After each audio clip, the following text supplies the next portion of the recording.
আলহামদুলিল্লাহি ওয়াসসালাতুলি আহলিহা আম্মা বাদ। সুপ্রিয় দর্শক শ্রোতা, চলছে মহিমান্বিত মাস রমজান, আল্লাহর নৈকট্য অর্জনের সেরা মাস। রহমত, মাগফিরাত ও নাজাতের মাসে সময়ের বিশেষ আয়োজন হৃদয়ে রমজানে আপনাদেরকে স্বাগত জানাচ্ছি। আমি মুফতি আবদুল্লাহ তামিম। রমজান মাস জুড়ে প্রতিদিন ক্ষমা প্রার্থনার গুরুত্বপূর্ণ সময় ভোর রাতে আপনাদের সামনে হাজির হব। রহমতের দুয়ার খোলা মহিমান্বিত মাস রমজানে মাসব্যাপী এই আয়োজনে সময়ের সঙ্গেই থাকবেন ইনশা আল্লাহ। সুপ্রিয় দর্শক শ্রোতা, রমজানুল মুবারক, বরকতময় মাস, রহমত, মাগফিরাত ও নাজাতের মাস। এই মাসে আল্লাহ তাআলা বান্দাদের জন্য অসংখ্য রহমতের দরজা খুলে দেন, নেক আমলের প্রতিদান বাড়িয়ে দেন, জাহান্নাম থেকে মুক্তির সুবর্ণ সুযোগ দান করেন। কিন্তু এই বরকতপূর্ণ সময়েও যদি মানুষ গীবত, মিথ্যা ও পাপাচারে লিপ্ত থাকে, তবে তার রোজা শুধু ক্ষুধা পিপাসার কষ্টে পরিণত হবে। গীবত ও মিথ্যা মারাত্মক পাপ। গীবত অর্থ কারো অনুপস্থিতিতে তার সম্পর্কে এমন কিছু বলা যা শুনলে সে কষ্ট পাবে। কোরআন ও হাদিসে গীবতকে মারাত্মক অপরাধ হিসেবে উল্লেখ করা হয়েছে। আল্লাহ তাআলা ইরশাদ করেন, তোমাদের কেউ কি চায় যে সে তার মৃত ভাইয়ের গোশত খাবে? অবশ্যই তোমরা একে ঘৃণা করো। রাসূলুল্লাহ সাল্লাল্লাহু আলাইহি ওয়াসাল্লাম বলেছেন, গীবত করা হলো তোমার ভাইয়ের সম্পর্কে এমন কিছু বলা যা সে অপছন্দ করে। অন্যদিকে মিথ্যাও একটি ধ্বংসাত্মক পাপ যা রমজানের পবিত্রতা নষ্ট করে। রাসূলুল্লাহ সাল্লাল্লাহু আলাইহি ওয়াসাল্লাম ইরশাদ করেন, যে ব্যক্তি মিথ্যা কথা বলা ও তদনুযায়ী কাজ করা পরিত্যাগ করল না, তবে তার খাওয়া দাওয়া পরিত্যাগ করা আল্লাহর কাছে কোনো মূল্য রাখে না। অর্থাৎ রোজার প্রকৃত উদ্দেশ্য হলো আত্মশুদ্ধি ও তাকওয়া অর্জন। যদি কেউ শুধু না খেয়ে রোজা রাখে কিন্তু মিথ্যা, গীবত ও পাপ থেকে নিজেকে বিরত না রাখে, তবে সে রোজার আসল হক আদায় করতে পারেনি। নবীজি সাল্লাল্লাহু আলাইহি ওয়াসাল্লাম রমজান যেভাবে কাটাতে বলেছেন সেভাবেই কাটানো উচিত। রাসূলুল্লাহ সাল্লাল্লাহু আলাইহি ওয়াসাল্লাম রমজানকে অত্যন্ত গুরুত্ব সহকারে পালন করতেন।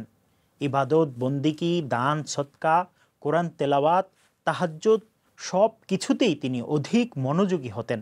তিনি সাহাবাদেরও এই ব্যাপারে তাগিদ দিতেন। রাসূলুল্লাহ সাল্লাল্লাহু আলাইহি ওয়াসাল্লাম বলেছেন, রমজান এমন একটি মাস যার প্রথম দশকে রহমত, মধ্যম দশকে মাগফিরাত, শেষ দশকে জাহান্নাম থেকে মুক্তির।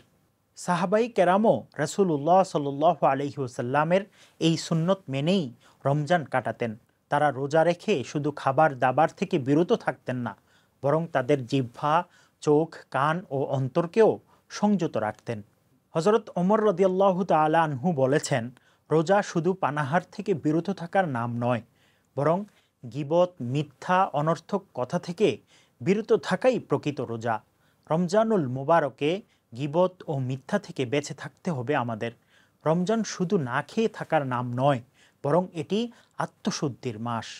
এই মাসে আল্লাহ তাআলা বান্দাদের তাকওয়া অর্জনের সুযোগ দেন। তাই রোজার হক আদায় করতে হলে গীবত, মিথ্যা ও অনর্থক কাজ থেকে বেঁচে থাকা জরুরি। প্রথমত, নিয়তের বিশুদ্ধতা সম্পর্কে চিন্তা করা। রোজার শুরুতেই দৃঢ় নিয়ত করতে হবে, শুধু পানাহার থেকে নয়, বরং সকল গুনাহ থেকে বিরত থাকব। আল্লাহর অবিরাম নজরদারি ও জবাবদিহিতার কথা স্মরণ রাখতে হবে আমাদের। রাসূলুল্লাহ সাল্লাল্লাহু আলাইহি ওয়াসাল্লাম বলেছেন, যে ব্যক্তি আল্লাহ ও তার পরকালের প্রতি ঈমান রাখে সে যেন ভালো কথা বলে অথবা চুপ থাকে। দ্বিতীয়ত, কোরআনের সাথে সংযোগ বৃদ্ধি করতে হবে। রমজান কোরআনের মাস, তাই বেশি বেশি তেলাওয়াত করতে হবে। কোরআনের অর্থ ও ব্যাখ্যা বোঝার চেষ্টা করতে হবে, যাতে গীবত ও মিথ্যার ভয়াবহতা সম্পর্কে গভীর উপলব্ধি আসে। আল্লাহ তাআলা কোরআনে বলেন, রমজান মাস যাতে নাজিল হয়েছে কোরআন, যা মানুষের জন্য হিদায়াত। তৃতীয়ত, ইবাদত ও নেক আমল বৃদ্ধি করা, বেশি বেশি দোয়া করা, তাহাজ্জুদ পড়া ও জিকিরের মাধ্যমে জবানকে হেফাজত করা, মসজিদে সময় কাটানো, যাতে অনর্থক কথা বলা থেকে বিরত থাকা যায়। রমজানে রাসূলুল্লাহ সাল্লাল্লাহু আলাইহি ওয়াসাল্লাম সবচেয়ে বেশি ইবাদত করতেন। আমরাও তার আদর্শ অনুসরণ করব ইনশা আল্লাহ। চতুর্থত, আত্মনিয়ন্ত্রণ ও সংযম চর্চা। কথা বলার আগে ভাবতে হবে এটি কি সত্য এটি কি প্রয়োজনীয়? অনর্থক আলোচনা ও হাসাহাসির আসর এড়িয়ে চলা, রাগ ও আবেগ সংযত রাখা, কারণ রাগের সময়ই মানুষ বেশি গীবত ও মিথ্যা বলে। পঞ্চমত, ভালো পরিবেশ তৈরি করা। যেসব মানুষ গীবত ও মিথ্যা বলে তাদের সঙ্গ এড়িয়ে চলা। পরিবারের সবাইকে নিয়ে কোরআন ও হাদিসের আলোচনা করা, যাতে গুনাহের আলোচনা না হয়। নেককার বন্ধুদের সঙ্গ গ্রহণ করা, যারা গীবত মিথ্যা থেকে বাঁচতে সাহায্য করবে। ষষ্ঠত, দান সৎকা ও সেবামূলক কাজে নিজেকে ব্যস্ত রাখা। রমজানে দান সৎকা বেশি বেশি করা, এতে আত্মার প্রশান্তি আসবে, গীবতের সুযোগ কমে যাবে। গরিব ও দুস্থদের পাশে দাঁড়ানো, যাতে মনের মধ্যে অহংকার না আসে। রসুল্লাহ সাল আলাইহি ওয়াসাল্লাম রমজানে সবচেয়ে বেশি দান করতেন। সপ্তমত, প্রতিদিন নিজের আত্মমূল্যায়ন করা। দিন শেষে নিজেকে জিজ্ঞাসা করা, আজ আমি কি কারো সম্পর্কে খারাপ কিছু বলেছি? ভুল হলে আল্লাহর কাছে ইস্তেগফার করা, সংশোধনের চেষ্টা করা। রসুল্লাহ সাল আলাইহি ওয়াসাল্লাম বলেছেন, তোমরা আল্লাহর কাছে ক্ষমা প্রার্থনা করো, আমি নিজেও দিনে শতবার ইস্তেগফার করি। সবশেষ, মিথ্যা ও গীবত থেকে বেঁচে থাকার জন্য দোয়া করা। রমজানে মনের ভিতরের পরিবর্তন আনতে হলে দোয়ার বিকল্প নেই। আল্লাহর কাছে দোয়া করতে হবে, যাতে গীবত ও মিথ্যা থেকে আমাদেরকে হেফাজত করেন। রসুল্লাহ সাল্লাল্লাহু আলাইহি ওয়াসাল্লাম একটি দোয়া শিখিয়েছেন, আল্লাহুম্মা আইন্নি আলা যিকরিকা ওয়া শুকরিকা ওয়া হুসনি ইবাদাতিক। অর্থ, হে আল্লাহ, আমাকে আপনার জিকির, শুকর ও সুন্দর ইবাদতের জন্য সাহায্য করুন। সুপ্রিয় দর্শক শ্রোতা, রমজান আমাদের জীবনের এক মহান শিক্ষার মাস।